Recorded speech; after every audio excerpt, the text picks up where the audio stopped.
الحمد لله حمدا يليق بجلاله وعزه وأصلي وأسلم على سيد الأبرار نبي الرحمة صلوات الله وسلامه عليه وحانو بلا من دون سلسلة isdabajoog ah oo aynu ku radinayno murtadiin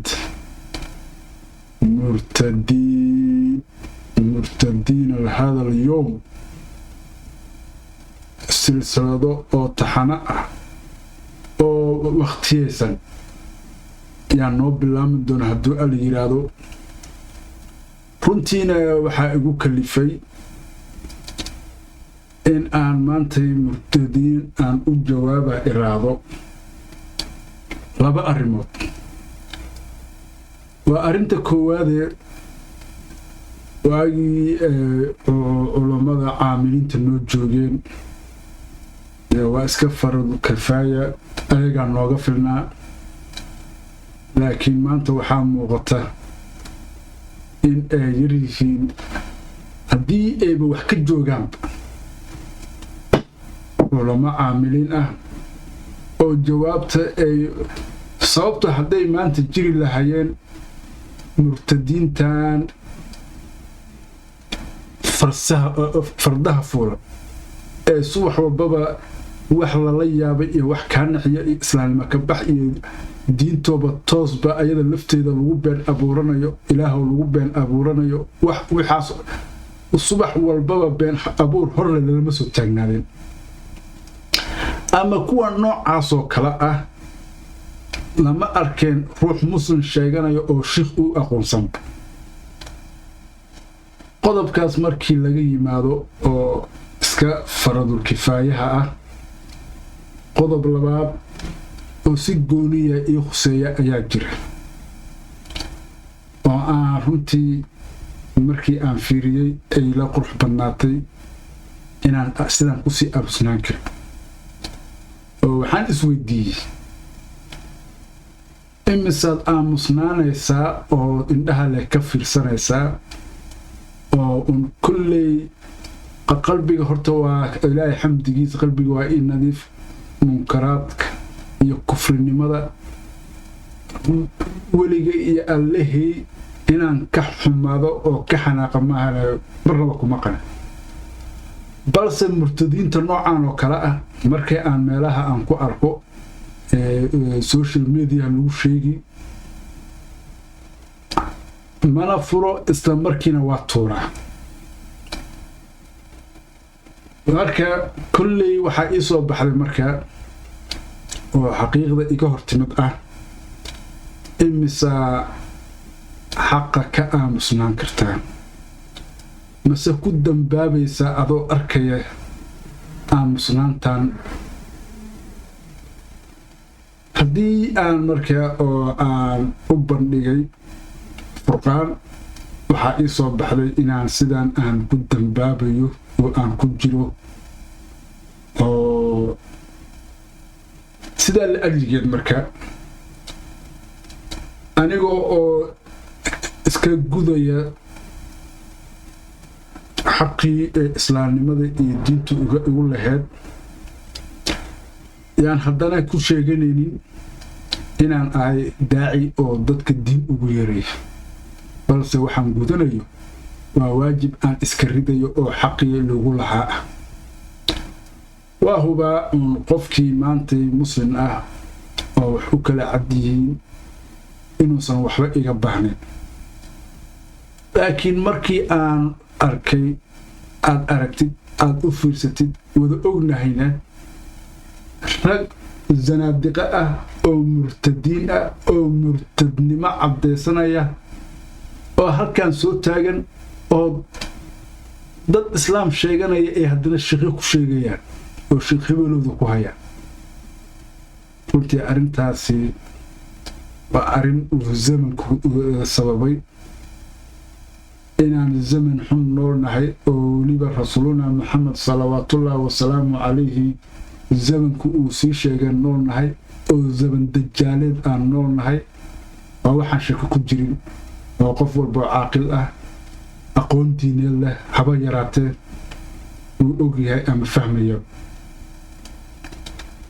ولأجل هذا مرتدكني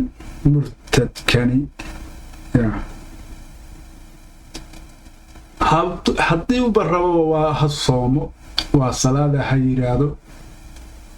wa in zacama annahu muslimun waxaa waajib nagu ah in aan waxaan uu diinta uu ka sheegayo aynu af adinba meesha ma yaale oo waana ku fiicnaan lahayd in oo dhan maxkamad islaama la hoggeeye laakiin inaan qalbiga ka nacdo afkana ka radino dadka masaakiinta caamadaha uu nusuusta uu sida dabagadiska ugu fasiraya ee sidaas ugu arkay inuu islaam ama sheekh ku yahayno aan uga digno waa waajib qof walba oo muslim ah oo af Soomaali ku hadla oo xaq ay xaqiiqada fahansan inuu guto eed waa waxaan culimadii caamiliinta ahaan looga fadhin waa wax hadda dadku culimada sheeganaya kaliya looga fadhin ee waa waajib na wada saaran oo qof walbaba inuu kaalintiisa ka guta ay tahay haddii culimo leeyahay haddii oo aqoon kale leeyahay maadi leeyahay haddii odayaal leeyahay haddii gabdho leeyahay haddii ilmo leeyahay yaa waa waajibna saaran inaan duulaankan qaawan ee islaamnimadayada lagu hayo aynu ka hadalno iskana celino iskana radino kana diidno waa sida kaliya islaamnimadayada ee noogu jirto. marka waxaan door bidi bal horta intaan wax kaleba u gudagelinba aynu isla dhegaysano murtadkani waxa uu qulaabinayo. su-aashani wadaagayaal su-aalaha haddaad u baahan tihiin halkan waad kusoo qori kartaan sidaan markaa u weydiiyo sheekh cabdulqaadir kishke. cabdulqaadir su-aal baa daba taagan lagu haysto adiga markaa oo aad xasaasi u ah runtii aan aad ula yaabay aynan ka soo dhageystay kuwa adiga gaar ahaan markaan bulshadaan u hadlaya su-aashaasaan doonaya jawaabteeda inaan halkan waafi ka helno raalli ahada bulshada waxaad tiri ilaahay ha lala tartamo. cabdulqaadir kishki sheekh cabdulqaadir kishki oo kanada ku nool oo imika si toosa ugu jira miyuu yiri hadalkaa ah ilaahay ha lala tartamo? soo dhow. waa ku dhawahay waana ku mahadsan tahay. anigana waxaan ahay qof aan marnaba inkirin wuxuu ku hadlay haddii qaldan yahayna diyaar ah si babalka inoo soo bandhigo. ma bannaan tahay qofka inuu yidhaahdo ilaahay ha lala tartamo. cabdulqaadir kishki sax wuu yiri maraan ku jiray club house-ka bal ilaahay ha lala tartamo. okay hadday sidaas tahay haddaysan bannaaneen ilaahay qur-aankiisa wuxuu ku yiri wain kuntum fii raybin mima nazalna calaa cabdina fa'tuu bisuuratin min mithlih. haddii aad shaki qabtaan qur-aanka nebiga aan kusoo dejinay ila tartamo suurad la imaada. ilaahay sooma codsan in lala tartamo. ilaahay qur-aankiisa wuxuu ku leeyahay qul ara'aytum in jacala calaykum alleyla sarmadan ilaa yowmi alqiyaama man ilaahun ghayru llahi ya'tiikum bidiyaa. haddii ilaahay habeenkii idan kaga dhigo mid daa'im ah habeen le nolosha dunida ahaato ilaah la tartami karo oo nolosha maalin ka dhigi kara ma jirtaa. ilaahay qur-aanka wuxuu ku leeyahay aman khalaqa asamaawaati waalard yaa abuuray samaawaadkii dhulkii wa anzala lakum min assamaa'i maa'a samadana biyo idinkaga soo dejiye roobkii fa ambatnaa bihi xadaa'iqa daata bahja idinkaga soo saaray dhirtii quruxda badnayd maa kaana lakum an tumbituu shajaraha awoodna uma lihidin inaad geedkaas abuurtaan aad dhalisaan adinka ee ay ilaahun maca allah ilaahay la tartami karo waxa samayn kara ma jira. aman jacala alarda qaraara wa jacala khilaalaha anhaara yaa dhul ka dhigay dhul la degi karo ka dhex dilaaciyey webiyadii wa jacala lahaa rawaasi buuro u sameeyey wa jacala bayna albaxrayni xaajiza labada badna xuduud u sameeyey a ilaahun maca allah ilaah la tartami karo ma jira intaas samayn karo. aman yujiibu almudara idaa dacaa qofka dhiban hadduu baryo yaa dacwada ka aqbala wayakshifu suu dadkan dhibaatada ka qaada ويجعلكم خلفاء الأرض إذا كان يكون دولك مسؤول كأها أإله مع الله إله لا ترتمي كرم جرا أمن يبدأ الخلق ثم يعيده يا خلقك أبور أما يهديكم في ظلمات البر والبحر يا إذن كهنوني هبي مجديدي بدي بري جيبه وحدك إذن أبورك ومن يرسل الرياح بشرا بين يدي رحمته يا دباش صوت درس عن سعادة سوى إذا كنت جاي رابن وصاص على إله مع لا إله إلا لا ترتمي كرمجرا أما يبدأ الخلق ثم يعيده كيوا كان خلقك بالله حدنا يوم القيامة صار دونه ومن يرزقكم من السماء والأرض يعني رزق إذن كسي سماء وده دولكي أإله مع الله مجرى إله لا ترتمي كرا إله ختم قل هاتوا برهانكم إن كنتم صادقين برهانتنا لصبحة هدي أدرون شيء جيسا إلهي نبي إبراهيم عليه السلام مكون نمرود لهذا لا يمحكويري فإن الله يأتي بالشمس من المشرق فأتي بها من المغرب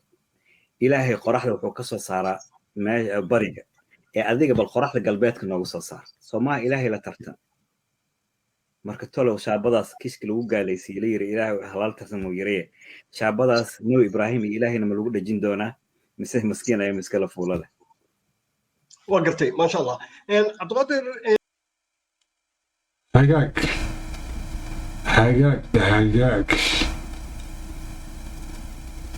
marka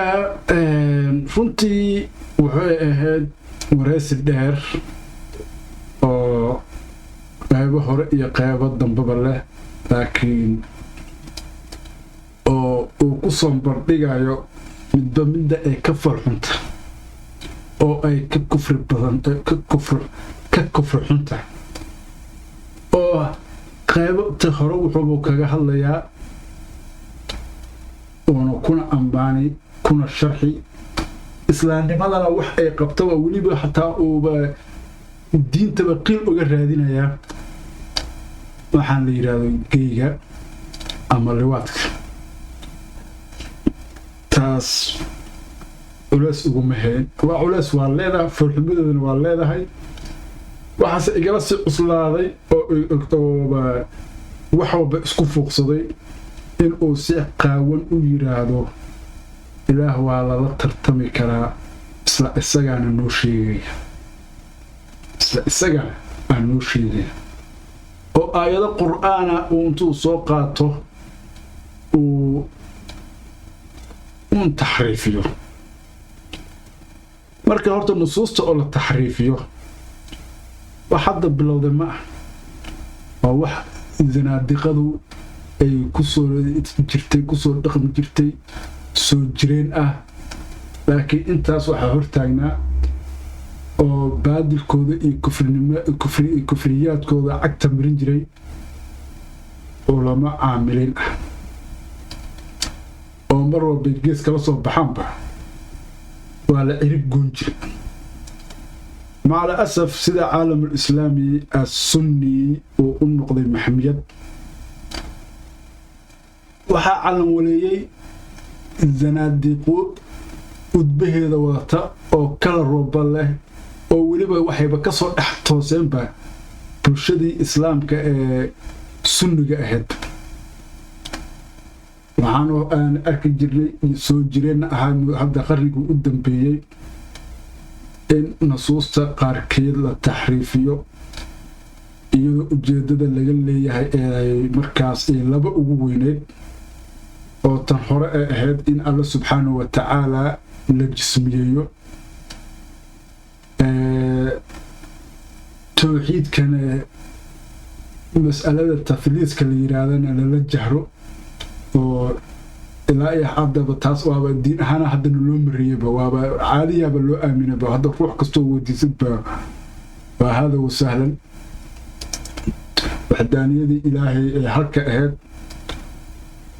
saddex iyo qodobka labaad oo ayadana ka shar badneed oo laismarsiiyeyna ay ahayd in taxqiir lagu sameeyo رسولنا محمد صلوات الله وسلامه عليه oo la ihaanaysto oo waxaasoo dhanna nusuusta laga soo dhex saarto iyadoo nusuustaas lafteeda waa taxriifintaas aan sheegaynay lagu been abuurana lagana been sheegayo maalin ba her say u soo maraysay u soo socotayba subaxa saakay waxay taagan tahay in horta kow liwaadkii iyo dhaqan xumoo dhanba qiil looga raadiyo nusuusta oo nusuustaba laga soo dhex saarto iyadoo la waa un taxriifkiyaa socda horta nusuustu nusuus cusub ma ah waa nusuustii kitaabka munazalka ah ee Allah subxaanahu wa tacaala xifdiyey ee 1400 iyo sano soo jiray ee axaadiista rasuuluna maxamed salawaatullaahi wasalaamu calayhi iyo fiqigii asna daahirka ahaa ee a'immadeeda iyo culamadeeda noo soo waarideen oo jiilba jil uu dhexlayay yaa maanta waxaa la gaaray in iyagaasba noogala raadiyaba qiil geedii liwaad ahayd oo ninkan murtadkan hadda ah qaybaha hore oo dhan waxaasuu uga hadlaya kuna sharxi waxyaaba la yaab marka almuhima kuwaas waa ka soo tegey oo waxaa igala darnaadayba in maanta alla subxaanahu wa tacaala sida loogu soo been abuurinayo diinta loo soo taxriifinayo in maanta lasoo istaago waaba lala tartami karaa oo in lala tartamo oo asaaba noo sheego ooba daliil waxaaba u ahba aayadihii alla subxaanahu wa tacaala inuu hadda afkiisa murtadkan aanu ka maqlaynay ee alla subxaanahu wa tacaala khaaliqulmakhluuq oo makhluuqiisa uu kala khidaabayay awooddiisa iyo jiritaankiisa iyo awoodda khaaliqnimo alla subxaanahu wa tacaala uu la keli noqday weliba makhluuqaas oo marka inta badan aayadahani ay ku socdeen ay ahaayeen kuwa ilaahay u shariik yeelay ee mushrikiinta ah oo dhammaan aayadahan oo dhan maxay ku dhammaanayeen ilaahu maca allaah meesha la taxriifiyana waa halkaas laakiin waxaa nasiib xumo ah wariyuhu markii hore waa uu la yaabanaa laakiin markii dambe wax kala ka muuqday waxaa ka muuqday oo hadda cudur bulshadeedka hadda jira oo hadda baryahani ee nifaaqa iyo kufra caleeleedku uu keenay ee isla markaasna ma'suuniyadu ee gadaal ka riixayso innagu waxaanu arki jirnay aroos leh malxiis hadda siyaasaddii malxiisay yeelatay saxaafaddiina malxiis bay yeelatay oo waxaad arkaysaa siyaasadda malxiiskeedu waxa weeye waxaa la leeyahay hebel wuxuu u tartama haddayba socotaaba oo soomaaliya ka socotaaba hebel waa tartamaya yaa la tartamaya mid marxiisuu keensaday iyo mid marxiisaday keensatay iyo hadowsana istaagaysaa hadhowna waxaa la leeyahay boqolkiiba 100 codkii ka guulaysto meeshii asaga ee 50 qofood ee ahayd 49 qofood kana hela hal qof ka kala hela malxiisku hal qof wax sheegi maayo waa ku qaracsan waa iska malxiis saxaafadina sidoo kale wariyaaba intuu soo fariisto oo su'aalo oonba meesha ku jira ama su'aalihii loo baahnaaba weydiin maaye oo hadalku la jilhayaa wuxuu u wareysanayo jaliin waaba jaal buu leeyahay waa la jili waa u saxi waa u jiidjiidi hadda ninkani sidii ka muuqata oo markii hadalkiisa markuu uu su'aashan weydiinayo furitaankeeda iyo jawaabta markuu uu siiyey iyo hadalka dambe uu leeyahay hadalka dambe wuxuu dhahaa maasha Allah uu leeyahay waaba ku qancay la hawla wala quwwata illa billah marka asaga marka kan wariyaha ama kan imaanaba adiga Soomaaliga af Soomaaliga ku hadlay haddaan ku weydiiyo ninkan wuxuu sheegay maxaa karuna maxaa ka been ah waxaa laga yaabaa akthar الناس ka hadda jira akthar الناس dadka hadda jira waxaa laga yaabaa inay si fudud ku yiraahdaan شيخ القرآن آيات القرآن صدر الشديد قرآن دلدلو يا مشيخة ما محاك خلدا إن يرقوا إلهي أن حريستي وفهم ديني الله يا فهم كرا دالم كان زنديقة مرتد كأه وحقو سمينا وحقو ليه هيرك دقال الدين diineed ee uu ku jiro annagoo marka aan qayb u kala qaadayna yaan qaybta u horeysa aanu soo qaadanay waxa uu ku cadeysanayaa sheekh cabdulqaadir kishki oo kanada ku nool oo imika si toosa ugu jira miyuu yiri hadalkaa ah ilaahay ha lala tartamo soo dhow waa ku dhawahay waana ku mahadsan tahay anigana waxaan ahay qof aan marnaba inkirin wuxuu ku hadlay haddii qaldan yahayna diyaar ah si babalka inoo soo bandhigo ma bannaan tahay qofka inuu yidhaahdo ilaahay ha lala tartamo cabdiqaadir kishki sax wuu yiri maraan ku jiray club house-ka bal ilaahay ha lala tartamo okay hadday sidaas tahay haddaysan bannaaneen ilaahay qur-aankiisa wuxuu ku yiri وإن كنتم في ريب مما نزلنا على عبدنا فأتوا بسورة من مثله هدي آل شك خبطان قرآن النبي أنكسو دجيني إلا ترتموا السورة لا إمادة إلهي سوما عدسن إلا لا ترتموا إلهي قرآن كسو كل ياهي كلا والله إلهي سوما عدسن إلا لا ترتموا إلهي ما عدسن بيانا عن الكشكتي intaan marka aan horta aan qaybtaan markii aan u guda galno sideedana hadaladiisa iyo nusuustan oo taxriifinayo qayb baan usoo qaadanaynaayo laba arrimoodaa ku jira meesha uu ku leeyahay anigu waxaan ahay qof aan inkirin wuxuu ku hadlo hadday khaldan yihiinna si public ah usoo bandhigi runtii waa la soo dhaweynayaa waan soo dhaweynaynaa waa wax la soo dhaweeye waayo laakiin nasiib xumo inteeda la eg waxaa ah in uu sidaan yidhaahdo wax badan oo uuna qarsado laakiin sida aynu ku ognahay kuwaan zanaadiqada ah ee weliba qoladayahan maasuuniyada ay ku shaqaystaan waanu aragnaa intaas social media waxay la dhex fadhiyaan dhaqan xumo iyo akhlaaq xumo iyo ereyga uu ka kufri badan yahay welibana hataa sida uu ninkan oo kale uu leeyahay waa ku adkaysanayaa kale marka waa arrin oo mar walba waa halkudhegooda un la soo faro laakiin weriyahu waxay ahayd inuu weydiiyo haddii waxa aad sheegaysid ay been tahay oo xaqdarro aad daldalaysid oo taxriif ay kaa tahay ma ka laabanaysa horta taxriif ma xasuusan karo weriyuhu sida iga muuqata laakiin hadday xaqdarro ay tahay ma ka laabanaysa oo xaqa ma raacaysaa inuu saa horta weydiiyo ugu cesheeed halkaasayna ka caddaan lahayd waxa uu yahay iyo waxa uu daldalayo qaybta kale ee qaybtan yartahay ee ka muuqata waxay tahay taxriifin qaawan oo aan leexleexad lahayn runtii hadalkiisaan intaan yartaa waxaa ka muuqata oo ka dhadhami icraad iyo istikbaar waana arrintii ibliis ku noqday oo malaa'igta looga soo dhex saaray oo uu ka mid noqday gaalada weliba kooda ugu weyn sida alla subxaanahu wa tacaala xataa uu noogu caddeynayo qur-aankiisa markii uu u sujuudi jiray nabiyuna aadam malaa'igta oo dhan waa ay sujuudday ilaa ibliisa abaa wastakbara wa kaana min alkaafiriin marka ninkani waxaa ka muuqda hadalladiisa oo dhanba guud ahaan gaar ahaanna intaa yarta istikbaar iyo icraab halkaasna wuxuu ku qaatay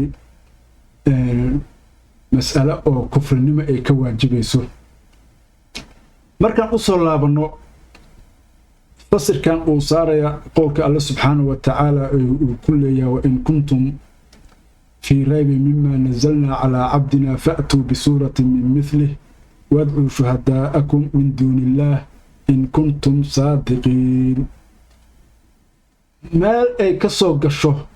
sibaaq inuu alla subxaanahu wa tacaala uu ogol yahay ama ay ku bannaan tahay ama kaalay igula tartama uu alla subxaanahu wa tacaala uu ku leeyahay musaabaqoo dhanba meel ay ka soo gasho ma ay jirto balse waa radin la radinayo mushrikiin alquraysh oo lagu cajsigelinayo oo la leeyahay maxamed salawaatullaahi wasalaamu calayhi oo aad taqaaniin oo ahaa ummi oo aan waxba qorin waa kaas aan ku soo dejinay qur'aan ee waxa aan ku soo dejinay haddii uu shaki idinkaga jiro bal la imaada suurad la mid ah suuradaha aanu ku soo dejinayno una yeerta iskuna kaalmaysta wax alla wixii ahlu fasax ah leedihiin wax alla wixii gabay aqoon leh wax alla wixii saxariin ah wax alla waxa awoodda aad leedihiin inta isku geysaan la imaada suurad la mid ah suuradaha alla subxaanahu wa tacaala uu ku soo dejiyey nabiyuna maxamed salawaatullaahi wasalaamu calayh marka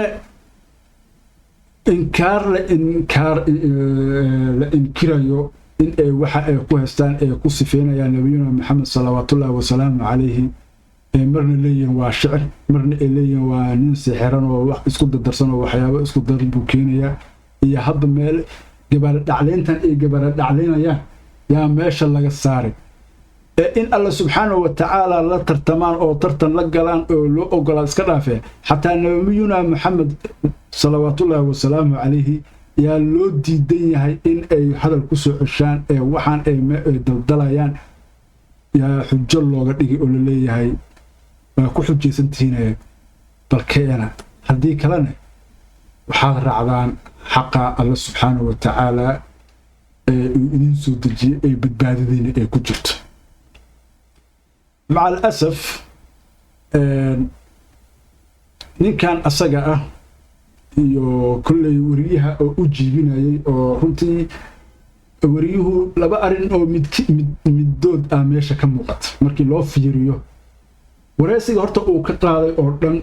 intaan yarta oo daatada alla subxaanahu wa tacaala ku saabsan makhluuqiisa uu kula khitaabayo makhluuqiisa weliba kuwooda mushrikiinta inta badan aayadaha uu soo daliishanayo meesha ugu yar ugu dambaysa ilaahun maca allah uu ka taxriifinayo dhammaantood waa khitaab ku wajahan mushrikiinta waxa laga hadlayana waa macana qof maanta oo Soomaaliya oo garan waayo ma uu jiro hadda taas cilmi badan iyo aqoon diineed iyo uma baahna sababtoo waa erey aan si joogta oo aan isticmaalno hebel miciisu ahaaday iyo hebel miciiga ah iyo aanu hebel miciisa ahaan waxaan sameynay iyo waxaas oo dhan yani waa nolol daily life ka aan isticmaalayada aan u isticmaalnay kamid tahay oo maanta qof Soomaaliya oo maciya fasir karo loogu saaray oo maciya loogu sheegay musaabaqa ma garan karo waa runtii waa arin oo runtii la yaab leh laakiin waqtiga jira dadka hadda jira ee zaman dajaaleedka nool wax walba iskaga darsan حتى إن مقعدود أديو على كل حال مركا وريها هذا ورسنا لبا الموضة هذا الكيس كم نقطة إنه حالة الجهل يقفل وكسوجي هاي ونكاني وفهم لا أي هاي وحقه ضل هاي إن بين هاي هي تحريف وقصد له ولو قصدي إن الدين تان للتبجديو iyo in ay ka tahay jiliin uu la jilayo oo waxaas uu ku jiro gaalnimo ah murtadnimo ah masuuliyo uu adeegayo oo asna qayb kale yahay oo marka wareysigiinaysan afiirisid oo hadda inta waxyaabo badan oo kaga hadlay wuxuu ka hadlay oo qiil u raadiyay oo nusuusta uga dhex soo raadiyay in ay bannaan tahay lewaadka iyo geynimada wuxuu kaloo kan hadda Allah subhanahu wa ta'ala uu ku sheegayo halala tartamo ku leeyahay in la tartamana Allah subhanahu wa ta'ala naftiisa noo cadeynayo uu ku leeyahay oo u soo daliishanayo aayadihii mushrikiinta iyo makhluuq oo dhan ba lagu cajis gelinayay oo khaaliqul makhluuq ku muujinayay awoodiisa yaa maantana waxaa loo isticmaalayaaba in la yiraahdaba asagaba ogol ee aan soo baxo ilaah la tartano oo wuxuu sameeyo oo wixiisa kale aan sameeyo tartan ilaah la galo waxaa qaba masuuliyada dajaal caabuda shaydaan u adeegta arintaasna waa adiga qaybaha dambe si fiican uga faahfaahin doonaa iskuna cadeyn doonaa marka qayb baan u soo qaadanaynaa waa sababtoo waa wax weyn waaye in aayad walbaba aan dul istaagno yaana waajib nagu ah marka insha allahu waa halkeedaas ka sii wadaynaa